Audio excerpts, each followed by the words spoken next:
সকাল 11টা। এখনো রিপ্তির কোনো খোঁজ পাওয়া যায়নি। শিকদার মহলে নেমে এসেছে ঘোর অমানিশা। মেয়েটার চিন্তায় বাড়ির তিন কর্ত্রীর অবস্থা নাজেহাল। মেয়ের চিন্তায় রুমি বেগমের আহাজারি বাড়তেই লাগল। বাড়ির দুই কর্তা লিভিং রুমে পায়চারি করছে। পরি আমিরাও লিভিং রুমে বসা। মেহতাব, মিরাজ শিকদার, মায়ান আবারও বের হয়েছে। এখন ওদের ফেরার অপেক্ষায় আছে সবাই। এরপর যদি মেয়ের খোঁজ না পাওয়া যায় কি করবে? কোথায় খুঁজবে মেয়েটাকে? কোথায় গেল? মেয়েটার সাথে যদি কোনো দুর্ঘটনা ঘটে তখন? এসব আর ভাবতে পারছে না পরি। মাথায় ঘুরছে কত শত চিন্তা। লিভিং রুমে পিনপিনে নীরবতা। মাহদুল শিকদারের ফোন টুংটাং আওয়াজে বেজে উঠল। মেহতাবের কল। কল রিসিভ করে মাহদুল শিকদার বলল, বলো মেহতাব। সবাই এগিয়ে এলো অপাশ থেকে। মেহতাব কি বলল কেউ শুনল না, তবে মাহদুল শিকদার হুঙ্কার ছেড়ে বলল, আমাদের মেয়ের কোনো ক্ষতি করলে আমি ছেড়ে কথা বলবো না মেহতাব। মাহমুদ শিকদার এগিয়ে এসে ভাইজানের পাশে দাঁড়ালো। ব্যস্ত গলায় বলল, ভাইজান কি হয়েছে? রিপ্তির খোঁজ পেয়েছে? তখনই বাহিরে গাড়ির শব্দ শোনা গেল। সবাই ছুটল সেদিকে। গাড়ি থেকে নেমে এলো মেহতাব। সারারাত দৌড়ঝাঁপ, নির্ঘুম রাত, চোখ মুখে ক্লান্তি স্পষ্ট দেখা যাচ্ছে। এলোমেলো উস্কো খুস্কো চুল। তার পিছনে পিছনে নেমে এলো মিরাজ শিকদার আর মায়ান, তারপরই নেমে এলো রিপ্তি। পরনে টকটকে লাল বেনারসি। ফর্সা মুখশ্রী কেমন যেন ফ্যাকাশে হয়ে গেছে। চোখে মুখে ক্লান্তির ছাপ। আপাতত সেদিকে কারো নজর পড়ল না। সবাই ছুটে গেল মেয়েটার কাছে। পরি ছুটে গিয়ে জড়িয়ে নিল রিপ্তিকে। রুমি বেগম রিপ্তকে জুলেখা বেগমের কোলে দিয়ে মেয়েকে জড়িয়ে নিল। এতক্ষণে মায়ের মন শান্ত হলো বোধ হয়। শব্দ করে কেঁদে উঠল। মায়ের বুকে মুখ গুজে নিশ্চুপ রইল রিপ্তি। রুমি বেগম মেয়ের কপালে, গালে চুমু এঁকে দিল। কান্না গলায় বলল, কোথায় ছিলি? কোথায় গিয়েছিলি মা? রিপ্তি কিছু বলল না, শুধু তাকিয়ে রইল মায়ের দিকে। পরপর বাড়ির সবার দিকে আয়রা বেগম রিপ্তির মাথায় হাত রেখে বলল, কি হয়েছিল? কোথায় ছিলি আম্মা? কত চিন্তা হচ্ছিল জানিস? রিপ্তি বড়মাকে জড়িয়ে ধরল। বাড়ির মেয়ে বাড়িতে ফেরায় তিন কর্ত্রীর আহাজারি কমল। মেয়েকে নিয়ে বাড়ির ভিতরে যাবে এমন সময় শিকদার বাড়ির গেটে দেখা গেল আনানকে। পরনে খয়েরি শার্ট, ব্ল্যাক জিন্স, ফর্সা মুখশ্রীতে ঝুলছে শয়তানি হাসি। বাম হাতে এখনো ব্যান্ডেজ লাগানো। হালকা খুঁড়িয়ে হাঁটছে। আনান হালকা চেঁচিয়ে বলল, কোথায় যাচ্ছিস? বাপ মা পেয়ে জামাইকে ভুলে গেলি নাকি? রিপ্তি দাঁড়িয়ে গেল। শিকদার বাড়ির সবাই যেন আকাশ থেকে পড়ল। জামাই? কার জামাই? আরে ছেলে শিকদার বাড়িতে আসার সাহস কি করে পায়? রিপ্তি আনানের দিকে তাকিয়ে পরীর হাত চেপে ধরল শক্ত করে। পরীও অবাক চোখে তাকিয়ে আছে। আমিরাও রিপ্তির সাথে দাঁড়ানো। আনান রিপ্তির পাশে এসে দাঁড়িয়ে পরীকে উদ্দেশ্য বিশ্রী হেসে বলল, পরী কেমন আছো তুমি?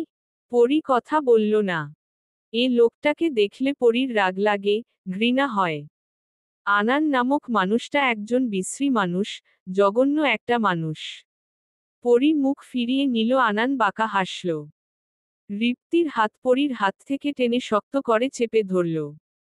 রিপ্তি বাড়ির সবার দিকে তাকালো, হাত ছাড়ানোর জন্য চেষ্টা করল। আনান মেহতাবের দিকে তাকিয়ে বাঁকা হাসল।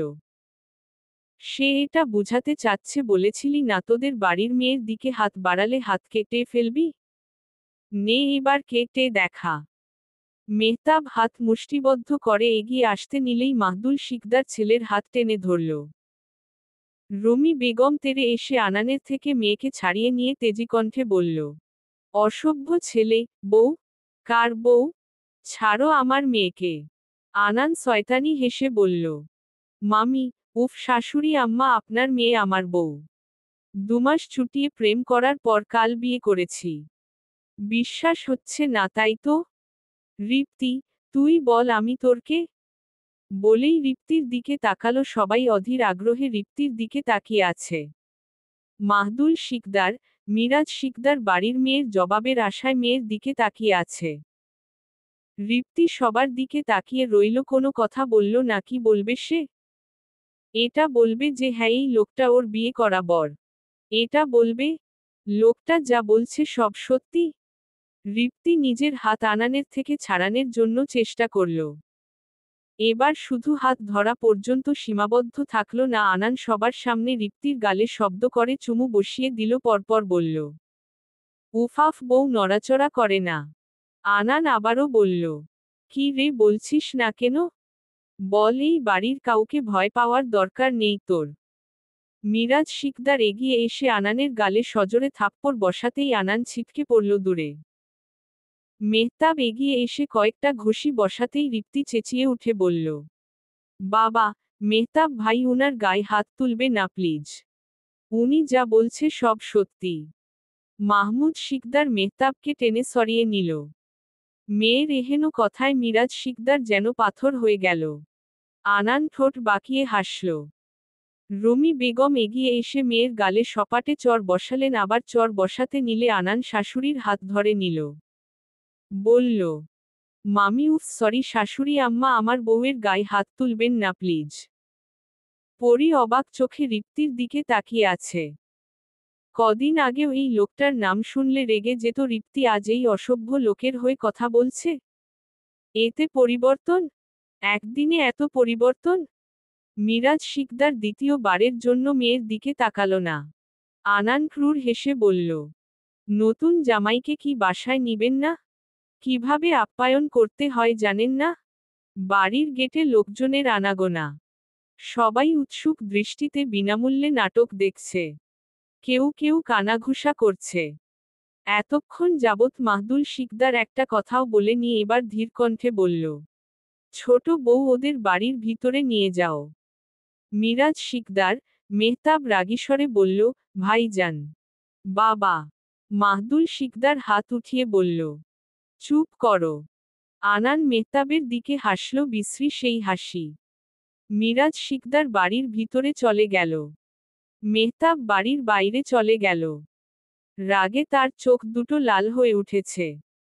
সেদিন এই শয়তানের বাচ্চাটাকে একদম মেরে ফেলা উচিত ছিল। বড্ড বড় ভুল করেছে সে। আর এহতিশাম। রুমি বেগম রিপ্তকে কোলে নিয়ে বাসায় ঢুকল। জুলেখা বেগম অনিচ্ছা সত্ত্বেও আনানকে বাড়ির ভিতর নিয়ে গেল। সবার আড়ালে পরি রিপ্তির হাত টেনে বাগানের দিকে নিয়ে গেল। ওদের সাথে সাথে আমিরাও ছুটল। রিপ্তি পরির দিকে তাকিয়ে হেসে বলল, আপা, তুমি কি কিছু বলবে? আনান অপেক্ষা করবে আমার জন্য। পরি অবাকের উপর অবাক হচ্ছে। আমিরা রিপ্তির মাথায় গাঁটটা মেরে বলল, প্রেম ছিল? চুটিয়ে প্রেম করেছিস? কই, আমি তো জানি না। মিথ্যা বলছিস। ওই আনান শয়তানটা। কথা শেষ করতে পারল না আমিরা। রিপ্তি চোখ মুখ কুঁচকে ফেলল, রাগীস্বরে ধমকে উঠে বলল, ফালতু বকবক করবি না। কে তুই? সব কথা তুই জানবি এমন তো কোনো কথা নেই, তাই না? আমিরা চুপ করে গেল। রিপ্তি? রিপ্তি ওর সাথে এমন করে কথা বলছে? পরি রিপ্তির গালে হাত রেখে ধীরকণ্ঠে বলল, সোনা বোন আমার, কি হয়েছে তোর? কি হয়েছে পরি, আপাকে বল। এসব কি করে হলো? কি করেছে ওই অসভ্য লোকটা? বল আমায়। রিপ্তি বিরক্তি প্রকাশ করল। পরির হাত গাল থেকে সরিয়ে দিয়ে তেজিকণ্ঠে বলল, ধুর, তখন থেকে এক কথা বলে যাচ্ছ কেন? বলেই রিপ্তি দ্রুত পায়ে বাসায় ঢুকল। পরি অবিশ্বাস্য নজরে রিপ্তিকে দেখল। এটা সেই রিপ্তি না যে রিপ্তি পরি আপা বলতে পাগল। রিপ্তি পাল্টে গেছে। পরি দীর্ঘশ্বাস ফেলল। আমিরা পরির পাশে চুপটি করে দাঁড়িয়েছিল। আমিরা আর এক মুহূর্ত দেরি করল না, বাগান থেকে বের হয়ে গেল। সারারাত রিপ্তির চিন্তায় পা গ ল হয়ে উঠেছিল আমিরা। নিজেই নিজেকে দোষী সাব্যস্ত করছিল। মনে হচ্ছিল ও কলেজে গেলে এসব কিছু হতো না। রিপ্তি মিসিং হতো না। আমিরা যখন ছুটে গেট দিয়ে বের হয়ে যাচ্ছিল তখনই মেহতাবের সাথে দেখা হলো। মেহতাব দেখল মেয়েটার চোখ চিকচিক করছে। মেয়েটা কি কোনো কারণে কাঁদছে? কিন্তু কেন? রিপ্তির জন্য? মেহতাব ও আমিরার পিছু পিছু গেল। চলবে? পরবর্তী পর্ব পেতে চ্যানেলটি সাবস্ক্রাইব করুন।